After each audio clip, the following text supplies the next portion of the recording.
So I thought I'd got away with it, and then she arrived by accident. You can be nice to me, you know. She said to me, why didn't she push it? I said, that was her push.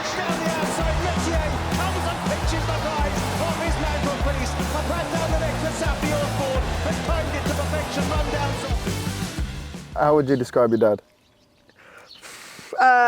Eccentric, grumpy,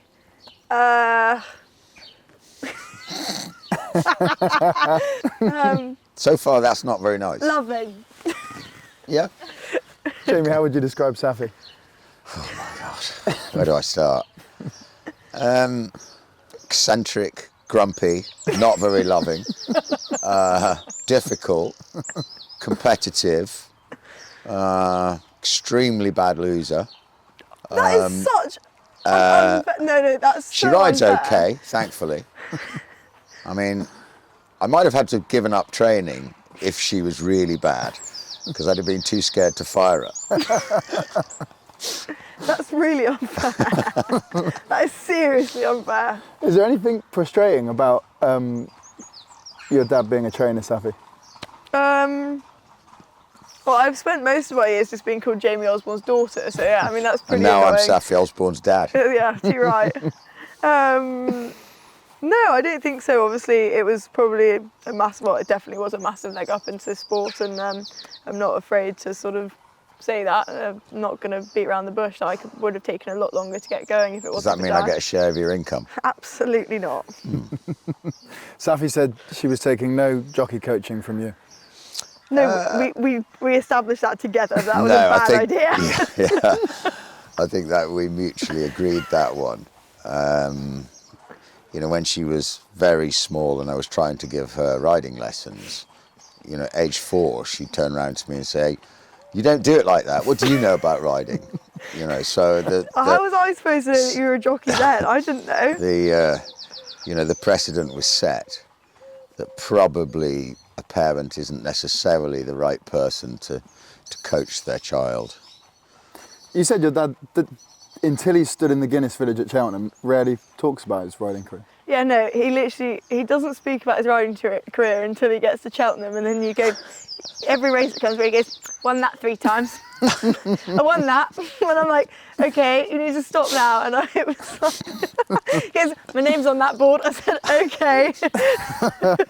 But apart from that, he'll literally never speak about his riding career, and then he gets to Cheltenham and he can't help himself. But no, it's yeah, it was quite funny because I had one of my friends with me this year who never even realised he was a jockey, so it was quite entertaining for her.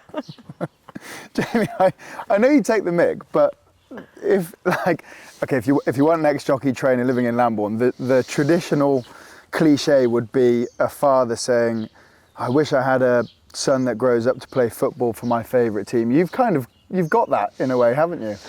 Yeah, but that was never the plan.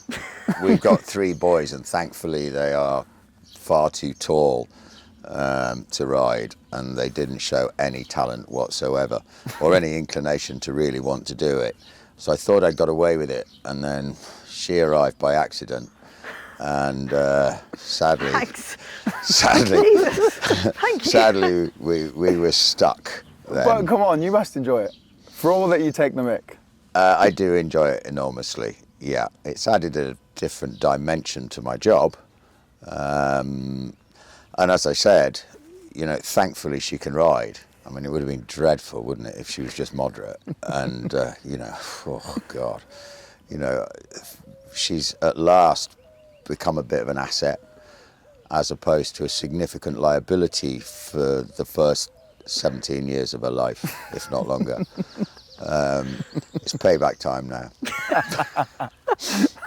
Can you remember your first ride for your dad? Yeah. Oh, it was terrible. It was awful. You know, my mother is the most I love her dearly, she's amazing, but one of the most judgmental human beings you'll ever meet. And I remember her afterwards, I don't know what she expected my first ride to be like. It was also on a complete no hope around Wolverhampton over 6 furlongs, and I actually don't remember it. Like, I think I blinked and it was over. And Mum turned around to Dad and goes, "Maybe it's not for her." God. Yeah. She is, yeah. So, She said to me, "Why didn't she push it?" I said, "That was her push." So you're the more sympathetic. I've always been the Yeah, more sympathetic. he has always been You don't know Katie. Wow. Oh, God. The thing is, when I married Katie, I knew I wasn't signing up for an easy ride, you know. It was going to be a tough gig, but what I hadn't really budgeted for, that there'd be two of them. She's like mini-me, honestly. She's mini I remember Katie's him mini-me. saying that he'd only found one person more competitive than him in his life, and he married her, and he's been a competitive hybrid. Do you remember what you were doing at 23? Something similar to her, Yeah. except there were little obstacles in the way. Yeah. What was I doing at 23? 23, it was going quite well. Yeah. Wikipedia told me you won the Hennessy, I think, that year. Did I? I think so. Thank you. Yeah. I think I had a few vintage years sort of past then till injury sort of got the better of me. But it was starting to go pretty well. Mm-hmm. Yeah. I was probably a little better behaved than my daughter Sorry? at the time. Yeah. Do you believe that? Absolutely not. Not the stories I've heard. Honestly, don't make me. You don't want to believe those stories. Can I just say, you're really painting me in a not very nice light here. I'm very well behaved. What would you have said if Saffie said, I want to be a jumps jockey? Don't do it. That would be a tough one. Look, I think it's nerve-wracking enough watching her doing what she's doing, and I'm not sure I'd like it. Mm-hmm. Obviously, you could never stop anybody doing something that they wanted to do. You take away all the fun, but God, I'd be a nervous wreck. Why did you decide to train on the flat? Because the national hunt season's in the winter. He doesn't like. I mean, that was the worst thing about being a jump jockey is you had to be here in the winter. Yeah. So no, that's a stupid thing to say, really. There were lots of reasons. But I'm glad I did. Looking at the jump racing now, I much prefer doing what we're doing, and being able to sort of go to the Middle East a fair bit in the winter breaks up these horrible, long, short, dark days. This isn't a horrible, long, short, dark day. No, we've just come back from Dubai and the sun's shining. Marvellous. I'm sure you have. Saffie reposted it. The 2011 UAE Derby snapshot of you stood with Toast in New York, and then this year's. Did you see those two clips side by side? Yeah, I probably put them in there, do I? I don't know. Yeah, I did. I mean, obviously it was quite poignant what happened this weekend, but it was an unfortunate result. But, at least the world didn't have to see two fathers crying last Saturday. Willie Mullins managed to be the only one. I think if we'd won the UAE Derby, I would also have probably been a little bit weepy. It was a tough one to take last week. Obviously, I think a stride before the line we were in front, and maybe a stride after we were in front. And it would have been wonderful for Saff to do it on a world stage. Because actually you're lacking rides at the moment, aren't you? Jeez, so it might have just given you a little boost. But it would have been one of those really proud dad moments. Yeah. And instead it wasn't. Oh. I'm not sure I believe that. It wasn't. She didn't win.